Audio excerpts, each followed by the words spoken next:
नमस्कार, स्वागत है आपका न्यूज 19 में। मैं पुलकित सक्सेना आप लोग के साथ। आइए निकालते हैं अखबार की सुर्खियां मेरे साथ। आप सभी को बता दूं कि आज 21 मार्च है और आज लॉकडाउन की अवधि को लगभग 1 साल पूरा हो चुका है, लेकिन कोरोना महामारी अभी खत्म नहीं हुई है और इसी कोरोना महामारी को हम सभी को मिलकर के खत्म करना है और सावधानियां बरतनी बहुत जरूरी है। इसी के चलते हुए आप सभी को बता दूं कि राजस्थान के अंदर कल पिछले 24 घंटे की रिपोर्ट के अनुसार 445 नए मामले सामने आए हैं।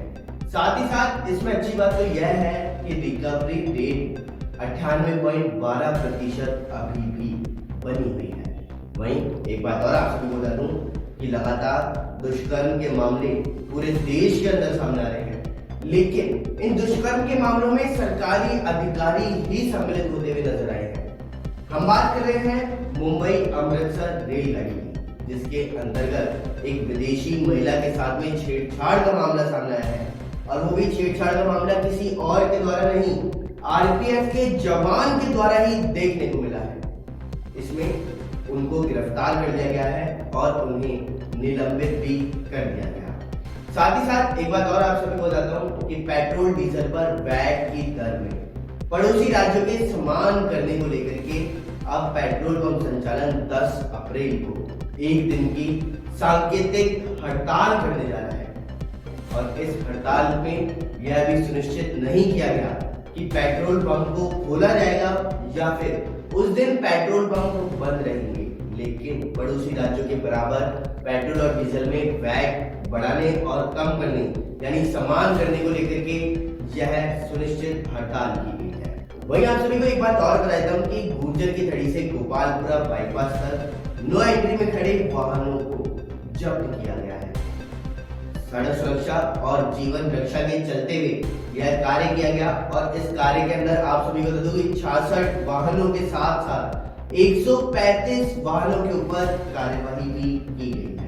वहीं कल एक बेहद रोमांचक मुकाबले के अंदर भारत ने इंग्लैंड को 5 T20 की सीरीज के अंदर मात दे दी है और भारत ने इस सीरीज को 3-2 से अपने नाम कर दिया।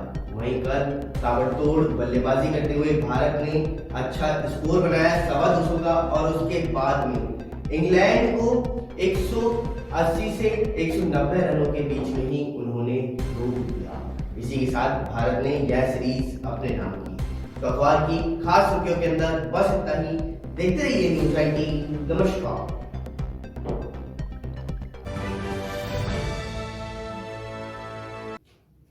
वहीं जयपुर की निर्भया स्क्वाड को राष्ट्रीय स्तर का पुरस्कार दिया गया। अतिरिक्त पुलिस उपायुक्त एवं नोडल अधिकारी निर्भया स्क्वाड सुनीता मीणा ने बताया कि आज दिल्ली में फिक्की के द्वारा स्मार्ट पुलिसिंग एवं नवाचार के लिए राष्ट्रीय स्तर का अवार्ड वुमेन सेफ्टी कैटेगरी में राजस्थान पुलिस की जयपुर आयुक्तालय की निर्भया स्क्वाड को दिया गया, जो पुलिस आयुक्त श्री आनंद श्रीवास्तव के निर्देशन में एवं अतिरिक्त पुलिस आयुक्त श्री राहुल प्रकाश के नेतृत्व में कार्य कर रही है। FICCI federation of Indian chamber of commerce एवं इंडस्ट्रीज दिल्ली के द्वारा 2016 से स्मार्ट पुलिसिंग व नवाचार एवं बेहतरीन पुलिसिंग के लिए अवार्ड दिए जाते हैं, जिसमें हर वर्ष राज्य के नॉमिनेशन भरे जाते हैं। इस वर्ष 2020 में भी उक्त प्रेस्टिजियस अवार्ड हेतु सभी राज्यों ने अपनी अपनी दावेदारी प्रस्तुत की थी, यानी कि स्मार्ट पुलिसिंग एवं नवाचार की इस प्रतियोगिता में पूरे भारत देश के सभी राज्यों ने भाग लिया था। महिला सुरक्षा कैटेगरी में राजस्थान पुलिस की निर्भया स्क्वाड ने बाजी मारी। सभी राज्यों ने निर्भया स्क्वाड के उत्कृष्ट कार्य की भूरी प्रशंसा की एवं राजस्थान पुलिस के इस नवाचार की सराहना भी की। वही खबर दौसा से आ रही है, जहां लायंस क्लब द्वारा कोरोना योद्धा सम्मान समारोह का आयोजन किया गया। दौसा में आगरा रोड पर स्थित रावत पैलेस में लायंस क्लब सिटी दौसा के तत्वाधान में कोरोना योद्धा सम्मान समारोह आयोजित किया गया, जिसके मुख्य अतिथि दौसा विधायक मुरारी लाल मीणा, जिला governor Alok Agarwal, lions club vice district governor Roshan Shetty, lions club के अध्यक्ष ऋषभ शर्मा, लायंस क्लब के प्रांतीय अध्यक्ष मोहन लाल शर्मा आदि मंच पर उपस्थित रहे। इस संदर्भ में लायंस क्लब के अध्यक्ष ऋषभ शर्मा ने कहा कि जब पिछले साल कोरोना का टाइम चल रहा था तो हमारे कई समाज सेवी लोगों ने आगे बढ़ चढ़कर हिस्सा लिया, जिसको समाज सेवा का जुनून था, जिन्होंने अपनी जान की परवाह किए बगैर लोगों की सहायता की व विकट समस्या में कई लोगों को भोजन सामग्री प्रदान की तथा जो लोग अपने घरों के लिए पलायन कर रहे थे उनके पास कोई साधनों की व्यवस्था नहीं थी, जिसने राह चलते औरतें बूढ़े सभी शामिल थे, उन सबको गाड़ियों की व्यवस्था करवाई और अपने घरों में उनको छुड़वाया। कई बेजुबान जानवरों को चारों की व्यवस्था की गई तथा पीने के पानी की व्यवस्था भी की गई तथा कई समाज सेवा लोगों ने कलेक्टर सहायता कोष में राशि जमा करवाई। ऐसे लोगों का हम आज सम्मान कर रहे हैं। संदेश देना चाहते हैं इसके माध्यम से? देखिए, आज लायंस क्लब दौसा द्वारा कोरोना योद्धा सम्मान समारोह रखा गया है। ये सम्मान समारोह इसलिए रखा गया है क्योंकि इसी समय शायद मार्च अप्रैल मई के अंदर जो कोविड-19 कोरोना से जो पूरे देश में लॉकडाउन से जो हालात पैदा हुए थे, उन हालात में भारत सरकार की गाइडलाइन ये थी कि घरों में रहें, सुरक्षित रहें, घरों से बाहर ना निकले। ऐसे में कुछ समाजसेवी लोग जिनको सेवा करने का जुनून था, वो घरों से बाहर निकले। उन्होंने परवाह नहीं की, अपने जान की परवाह नहीं की और आकर के लोगों को जो पलायन कर रहे थे, लोग जो भूखे थे, लोग जिनके राशन की सामग्री ख़त्म हो चुकी थी, उन सबको व्यवस्थाएं उन्होंने वो पहुँचाई। भूखे को खाना खिलाया, जिस बेजुबान जानवर थे उनके लिए चारे की व्यवस्था भी की। इस तरह के लोगों ने जिन्होंने भी जो कार्य किए, लोगों ने कलेक्टर सहायता कोष के अंदर पैसा भी दिया। इस तरह जिन भी लोगों ने समाज सेवा के कार्य किए, उन सबको आज हम सम्मानित कर रहे हैं। साथ में हम बहुत ही जल्दी हम, क्योंकि मीडिया भी एक कोरोना योद्धा के रूप में माना जाता है, मीडिया ने उस समय पर आकर के कवरेज करके लोगों को प्रिंट मीडिया और इलेक्ट्रॉनिक मीडिया दोनों उस टाइम में काम कर रहे थे। एक दिन भी छुट्टी किसी ने नहीं की थी, 24 घंटे काम किया। बहुत जल्दी हम पूरे मीडिया को भी दौसा के जितने भी मीडिया के हमारे बंधु साथीगण हैं, उनका भी हम बहुत जल्दी कोरोना योद्धा के रूप में सम्मान करने जा रहे हैं। और आज का ये कार्यक्रम इसीलिए रखा गया है ताकि लोग मोटिवेट हों। आगे अभी कोरोना ख़त्म नहीं हुआ है, लोग इसी तरह जनसेवा करते रहें। Thank you. सर, आपका नाम? ऋषभ शर्मा, अध्यक्ष लायंस क्लब दौसा। वही खबर किशनगढ़ से आ रही है, जहां ट्रेन की चपेट में आने से एक युवक की मौत हो गई। आइए देखते हैं क्या है पूरा मामला। किशनगढ़ में ट्रेन की चपेट में आने से एक युवक की दर्दनाक मौत हो गई। किशनगढ़ में पुराने रेलवे स्टेशन के पास रेलवे लाइन को पार करते समय यह हादसा हुआ है। घटना की जानकारी मदनगंज थाना पुलिस को दे दी गई है, जिसके बाद वो मौके पर पहुंची और शव को कब्जे में लेकर किशनगढ़ के राजकीय यज्ञ नारायण चिकित्सालय की मोर्चरी में रखवाया गया। मृतक की पहचान राजकुमार चौधरी निवासी सराना गांव के रूप में हुई है। पुलिस ने मृतक के परिजनों को सूचना देकर राजकीय चिकित्सालय बुलाया व शव का पोस्टमार्टम करवाकर परिजनों के सुपुर्द कर दिया। भाजपा के प्रदेशाध्यक्ष का गंगापुर में कार्यक्रम के दौरान कार्यकर्ता जगह जगह स्वागत सत्कार कर रहे हैं। भाजपा प्रदेशाध्यक्ष सतीश पूनिया का गंगापुर का दौरा है। दौरे के दौरान दौलतपुर मंडल द्वारा समेल बॉर्डर पर भाजपा जिला उपाध्यक्ष हरकेश मटलाना के नेतृत्व में कार्यकर्ताओं ने गर्मजोशी से उनका स्वागत किया है। प्रदेश अध्यक्ष सतीश पूनिया को भाजपा कार्यकर्ताओं ने तलवार भेंट की है। वहीं पुष्पमाला और साफा बंधाकर उनका प्रदेशाध्यक्ष का अभिनंदन किया जा रहा है। लालसोट के जमात चौराहे पर भाजपा मंडल अध्यक्ष दिनेश जोशी ने उनका स्वागत की कमान संभाली। वहीं भाजपा मंडल अध्यक्ष के नेतृत्व में कार्यकर्ताओं ने प्रदेशाध्यक्ष का स्वागत किया। लालसोट के जमात चौराहे पर भाजपा कार्यकर्ताओं ने सतीश पूनिया को पुष्पमाला भेंट कर स्वागत सम्मान किया। वहीं स्वागत सत्कार के दौरान भाजपा नेता रामविलास डूंगरपुर, शंभू कुईवाला, सुमन खर्रा, कमलेश, मुकेश, कैलाश, बाबूलाल, तेजाराम सहित अनेक कार्यकर्ता मौजूद रहे। वही खबर जयपुर से आ रही है, जहां मादक पदार्थ तस्करों के खिलाफ क्राइम ब्रांच टीम की बड़ी कार्रवाई की गई है। जयपुर में 3 जगहों पर पुलिस ने छापा मारा है। आपको बता दें कि पुलिस ने 4 आरोपियों को भी गिरफ्तार किया है। भारी मात्रा में गांजा, स्मैक, अफीम और एमडी ड्रग्स की बरामदी की गई है। तस्करों से 8 लाख रुपए की नकदी भी बरामद की गई है। कार्रवाई के दौरान तस्करों की गाड़ियां पुलिस ने जब्त कर ली और वैशाली नगर व सिंधी कैंप करनी विहार में ये कार्रवाई हुई है। फिलहाल सीएसटी टीम की कार्रवाई जारी है।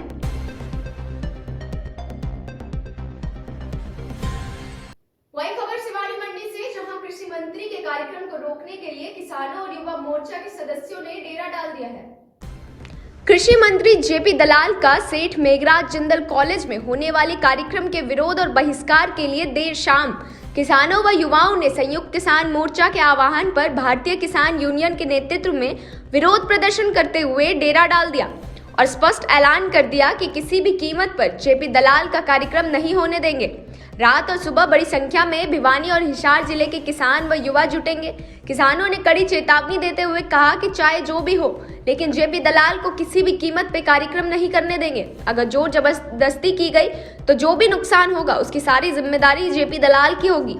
भारतीय किसान यूनियन के युवा प्रदेश अध्यक्ष व संयुक्त किसान मोर्चा के सदस्य रवि आजाद ने कहा कि भारतीय जनता पार्टी और जननायक जनता पार्टी के सभी नेताओं के राजनीतिक, सामाजिक और धार्मिक कार्यक्रमों का बहिष्कार हरियाणा में लगातार जारी है। 10 मार्च के अविश्वास प्रस्ताव के बाद 1 दर्जन से ज्यादा कार्यक्रम फेल किए गए हैं और आगामी कार्यक्रमों को भी नहीं होने दिया जाएगा। हरियाणा की गठबंधन सरकार को किसानों ने फार्म हाउस में कैद कर दिया है।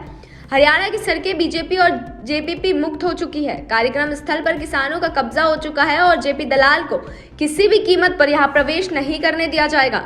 इस मौके पर प्रधान सूरज भान, सोमवीर पिलानिया, ओम प्रकाश सूरा, परमानंद महेंद्र पिलानिया, अनेक किसान व युवा मौजूद रहे। राजनीतिक कार्यक्रमों के साथ साथ इनका सामाजिक बाइकाट, इनका धार्मिक बहिष्कार भी हो चुका है और 10 तारीख के अविश्वास प्रस्ताव में सरकार के साथ जाने के बाद, किसानों के खिलाफ काले कानूनों के समर्थन में जाने के बाद भाजपा और जेजेपी के नेताओं को उनके फार्म हाउस से नहीं निकलने दिया गया है, उनको लॉकडाउन कर दिया गया। पूरी सरकार को बंधक बना लिया है, जो किसान विरोधी सरकार है, जो हरियाणा की गद्दार सरकार है। वही खबर किशनगढ़ से, जहां के राजकीय यज्ञ नारायण अस्पताल का क्रमोन्नत हो गया है। किशनगढ़ का राजकीय यज्ञ नारायण चिकित्सालय क्रमोन्नत हो गया है। किशनगढ़ विधायक सुरेश टांक अपने किशनगढ़ विधानसभा क्षेत्र के विकास के लिए निरंतर प्रयासरत है। विधायक सुरेश टांक ने विधानसभा में किशनगढ़ के राजकीय यज्ञ नारायण चिकित्सालय को जिला चिकित्सालय में क्रमोन्नत करवाने का प्रस्ताव रखा। राजस्थान सरकार ने किशनगढ़ विधानसभा की जनता को अच्छी स्वास्थ्य सेवाएं दिलवाने के लिए चिकित्सालय को क्रमोन्नत किया है। वही खबर झुंझुनू से आ रही है, जहां मिट्टी में दबने से 3 बच्चों की मौत हो गई है। झुंझुनू जिले के चिराना क्षेत्र की बागोरिया की ढाणी में शनिवार शाम मिट्टी में दबने से 3 बच्चों की मौत हो गई। हादसे में एक बच्चे को उपचार के लिए सीकर से जयपुर रेफर कर दिया गया। जानकारी के अनुसार ग्राम पंचायत बागोरिया की ढाणी में नवली कोठी निवासी 3 मासूम बच्चों की जिंदगी मिट्टी में दबकर मौत के साए में समा गई। इसको लेकर जहां बागोरिया की ढाणी ग्राम पंचायत पर सवाल खड़े हो गए हैं, वहीं प्रशासन भी कई सवालों के घेरे में आता नजर आ रहा है। इससे पहले 2020 में टोटपुरा ग्राम पंचायत में अवैध बजरी खान के ढहने से 5 बच्चियों के पिता की मौत हो गई थी। वहीं वर्ष 2016-17 में भी टोटपुरा ग्राम पंचायत में अवैध बजरी की खान ढहने से 2 लोगों की जान गंवाई थी। 3 बच्चों की मौत के बाद ग्राम पंचायत बागोरिया की ढाणी में सन्नाटा छा गया है तथा परिवार के लोगों में कोहराम मच गया है। रविवार सुबह तीनों बच्चों का पोस्टमार्टम करवाकर शव परिजनों को सौंप दिया गया तथा अंतिम संस्कार किया गया। इस घटनाक्रम के बारे में आप क्या बताना चाहोगे? आज शाम को करीब 6 बजे एक दुर्घटना घटी है। ये उदयपुर वाटी थाना क्षेत्र के टोटपुरा इलाके में एक टीले के पास में कुछ बच्चे खेल रहे थे, तो टीला अचानक ऊपर से ढह गया, जिसमें टोटल 4 बच्चों में से 3 बच्चों की मृत्यु हो गई है और एक बच्चा उसमें घायल है और इन बच्चों को सीकर के एसके हॉस्पिटल में भर्ती कराया गया है और जो चौथा बच्चा है वो अभी ठीक है। और ये बच्चे 7 से 10 साल की उम्र के थे, जिसमें से 2 लड़के और 1 लड़की थी जिनकी डेथ हुई है। वो यहाँ आसपास ही उनके घर हैं और वो खेल रहे थे। खेलने के दौरान ये हादसा दुर्घटना ग्रस्त हो गए और मेरी संवेदना उनके परिवार के साथ। वही मथुरा की अमीषा विकल गुज्जर को राष्ट्रीय साहसी नारी सम्मान से सम्मानित किया गया। जेवर में युवा सोच द्वारा आयोजित राष्ट्रीय नारी साहसी सम्मान समारोह में IRS ज्वाइंट कमिश्नर वित्त विभाग दिल्ली मंत्रालय अमनप्रीत के द्वारा समाजसेवी सुखवीर गुज्जर की धर्मपत्नी अमीषा विकल बच्चों को रोजाना निःशुल्क निस्वार्थ भाव से पढ़ाने के लिए सम्मान मिला है। दोनों पति पत्नी ने गांव खुर्सी में विद्यार्थी जीवन में समाज के सहयोग से और अपने संघर्ष से बिना डाली निःशुल्क लाइब्रेरी के साथ साथ बेटियों को भी अमीषा विकल गुज्जर कंप्यूटर की निःशुल्क शिक्षा दे रही है और गांव में जो महिला बेरोजगार हैं उनके लिए गांव में जल्द ही कुटीर लघु उद्योग लगा उनको आत्मनिर्भर और शिक्षित बनाने के लिए अपने स्तर पर प्रयासरत है। वह अपने पति सुखवीर विकल गुज्जर के आदर्श गांव बनाने का सपने को साकार करने के लिए उनके संघर्ष में हर कदम पर साथ दे रही हैं। अमीषा विकल अभी अपनी पढ़ाई के साथ साथ निःशुल्क लाइब्रेरी पर 140 बच्चों की ज़िंदगी रोशन करने के लिए और गांव की बेटियों को आत्मनिर्भर बनाने और शिक्षित बनाने के लिए घर घर जाकर पढ़ाई के लिए प्रेरित करती हैं, जिनका परिणाम यह है कि गांव की बेटियां रोजाना लगातार गांव की लाइब्रेरी पर कंप्यूटर क्लास लेने के लिए पढ़ने आ रही हैं। समाज सेवी सुखवीर विकल गुज्जर बच्चों को नैतिक शिक्षा, पर्यावरण, गांव की साफ सफाई, संस्कार, खेल आदि इस लाइब्रेरी के माध्यम से जोड़ने का लगातार प्रयास कर रहे हैं। वहीं माहेश्वरी स्कूल ने अभिभावकों को संवाद के लिए आमंत्रित किया है। जयपुर के करीब 25,000 विद्यार्थियों की शिक्षा को समर्पित education committee of Maheshwari school के प्रबंधन ने अभिभावक एकता आंदोलन द्वारा चलाई जा रही संवाद के समाधान मुहिम की पहल को स्वीकार करते हुए अभिभावकों के प्रतिनिधि मंडल को वार्ता के लिए आमंत्रित किया है। अभिभावक आंदोलन के कोऑर्डिनेटर लवेश खुटेटा ने बताया कि हाल ही अभिभावक एकता आंदोलन राजस्थान की हेल्पलाइन पर अभिभावकों द्वारा दर्ज की गई शिकायतों पर संज्ञान लेते हुए आंदोलन के प्रदेश संयोजक मनीष विजयवर्गीय ने माहेश्वरी समाज के अध्यक्ष प्रदीप बाहेती को अभिभावकों की समस्या के लिए संवाद वार्ता की अपील जारी की थी, जो कि सोशल मीडिया के माध्यम से वायरल हुई और आगे की दिन स्कूल प्रबंधन समिति ने अभिभावक प्रतिनिधि मंडल को शनिवार को माहेश्वरी स्कूल जवाहर नगर में वार्ता के लिए आमंत्रित किया। करीब 1 घंटे हुई वार्ता में एमपीएस स्कूल जवाहर नगर के शिक्षा सचिव कमल सोमानी एवं एजुकेशन कमेटी सदस्य के समक्ष अभिभावक प्रतिनिधि दिलीप शर्मा, विशाल गहलोत, आशा अरोड़ा, पिंकी गहलोत, विकास जेठानी, नेहा भल्ला ने अभिभावकों की समस्या एवं स्कूल से उम्मीद रखी। मनीष विजयवर्गीय ने हेल्पलाइन पर आई लिखित मांगों मैनेजमेंट को देते हुए मानवीयता के आधार पर राहत की मांग की, जिस पर स्कूल की तरफ से कमल सेमानी ने कहा कि फीस के कारण किसी भी बच्चों की शिक्षा को वंचित नहीं किया जाएगा एवं रखी गई मांगों को कमेटी में रख राहत के उचित निर्णय लिए जाएंगे।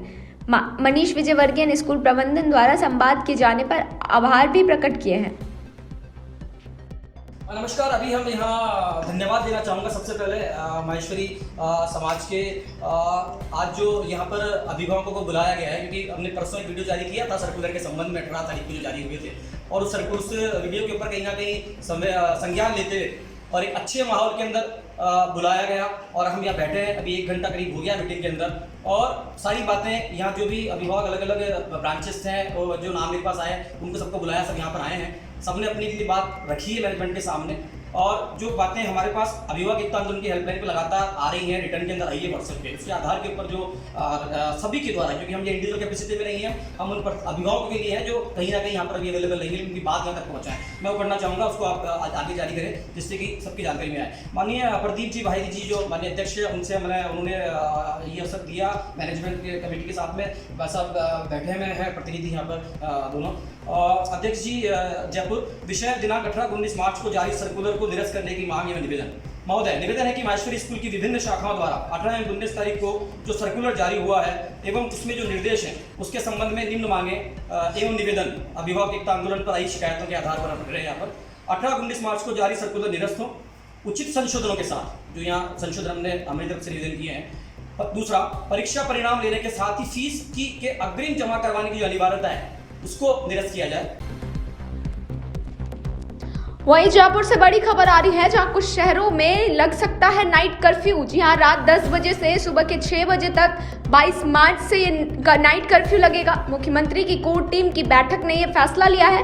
हालांकि औपचारिक रूप से अभी घोषणा नहीं की गई है, लेकिन उदयपुर, जयपुर, जोधपुर, भीलवाड़ा, कुशलगढ़, अजमेर समेत सागवाड़ा में एक नाइट कर्फ्यू लग सकता है।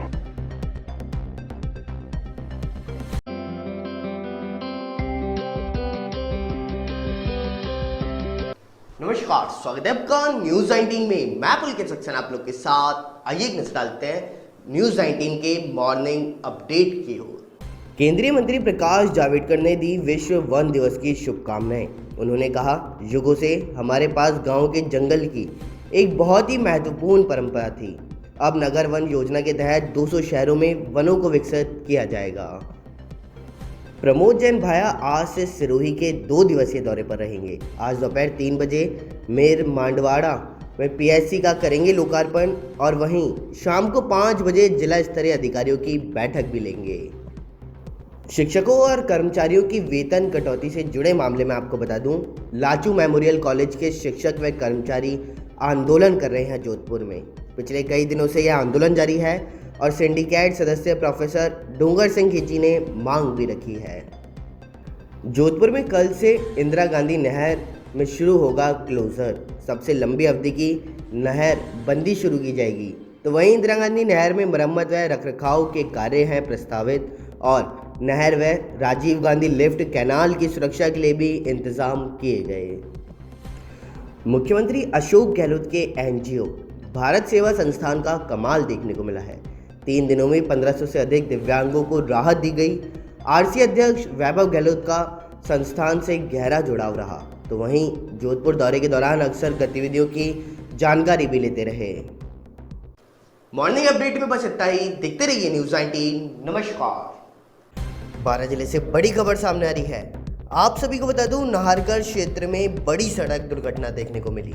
12 से नाहरगढ़ जाते समय जलवाड़ा मार्ग पर यह दुर्घटना हुई है और कार गड्ढे में गिरने से यह दुर्घटना हुई है। वहीं नाहरगढ़ निवासी मां और बेटे की मृत्यु हो गई और मृतक युवक की पत्नी घायल हो गई और साथ ही साथ कस्बे के अंदर गमगीन माहौल बन गया। वही खबर चूरू से, जहां आज कांग्रेस प्रदेशाध्यक्ष गोविंद डोटासरा ने मंत्रिमंडल के साथी एवं विधायकों के साथ प्रदेश महिला कांग्रेस अध्यक्ष रेहाना रियाज के चूरू स्थित निवास पर उनके पति स्वर्गीय रियाज अहमद को श्रद्धांजलि अर्पित की। दुख की घड़ी में शोकाकुल परिजनों के साथ संवेदनाएं भी प्रकट की।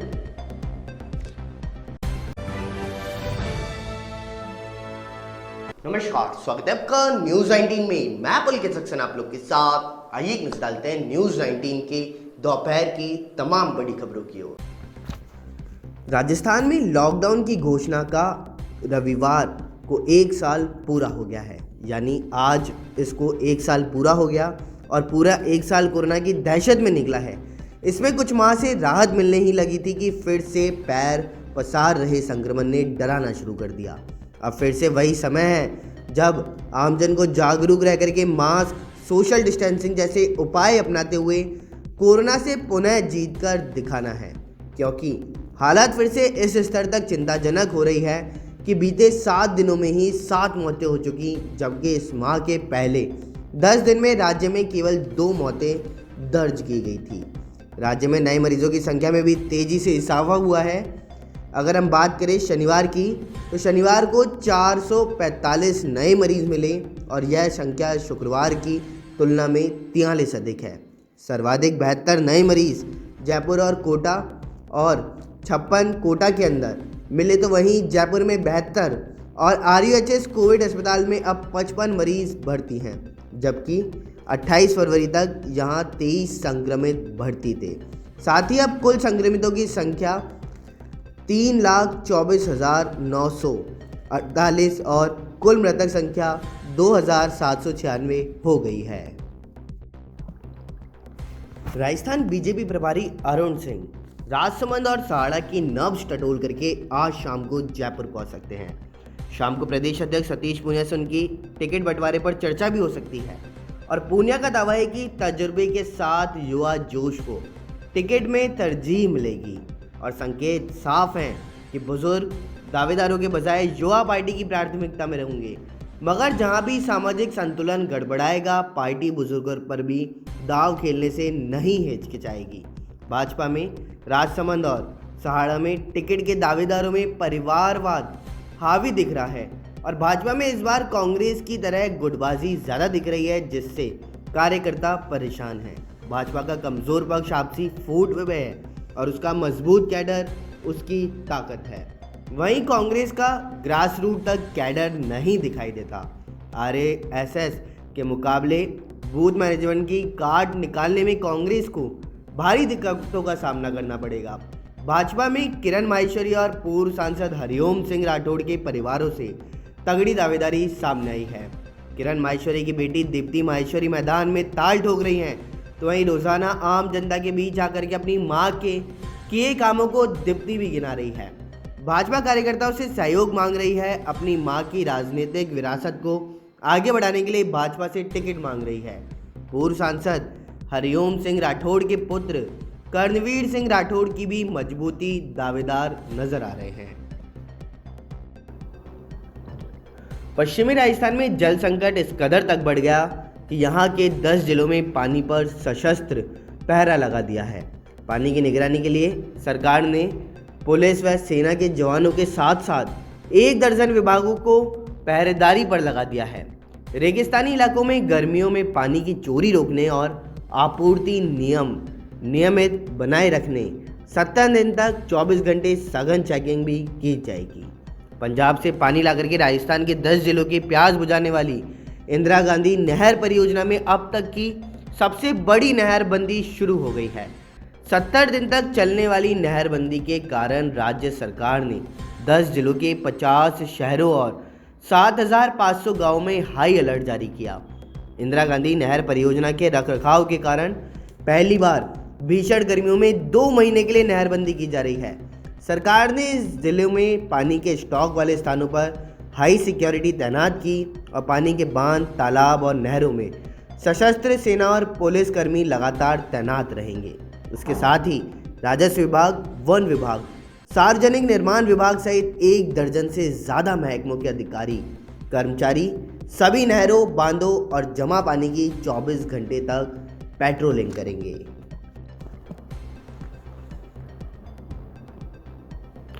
रिश्वत के बदले असमत मांगने वाले आरपीएस कैलाश चंद्र बोरा को सरकार ने अनिवार्य सेवानिवृत्ति दे दी। कैलाश चंद्र बोरा दूसरे पुलिस अधिकारी हैं जिन्हें अनिवार्य सेवानिवृत्ति दी है और बोहरा से पहले केंद्र सरकार ने आईपीएस इंदु भूषण को जबरन सेवानिवृत्ति दी थी। अनिवार्य सेवानिवृत्ति देने से आरपीएस कैलाश चंद्र बोरा की सिर्फ नौकरी गई है। बोरा को फायदे और लाभ सभी मिलते रहेंगे। यूडीएच मंत्री शांति धारीवाल ने विधानसभा में कैलाश चंद्र बोरा को बर्खास्त करने का ऐलान भी किया था और सरकार ने यह वजह बताई कि अनिवार्य सेवानिवृत्ति के पश्चात सीसीए नियमों में कार्यवाही जारी कर नियमों के तहत बर्खास्तगी की कार्रवाई की जाएगी, क्योंकि बोरा ने 24 वर्ष 7 माह की सेवा पूर्ण की है और 52 वर्ष की आयु भी पूरी कर चुके हैं। अतः ऐसी परिस्थितियों में अनिवार्य सेवानिवृत्ति होने के बाद बर्खास्तगी की कार्रवाई शुरू होगी। उल्लेखनीय है कि संविधान के आर्टिकल 311 में प्रत्येक राजकीय कर्मचारी को सेवा से पृथक करने से पूर्व सुनवाई का अवसर दिया जाना आवश्यक है। दोपहर की तमाम बड़ी खबरों में बस इतना ही। देखते रहिए न्यूज़ 18। नमस्कार।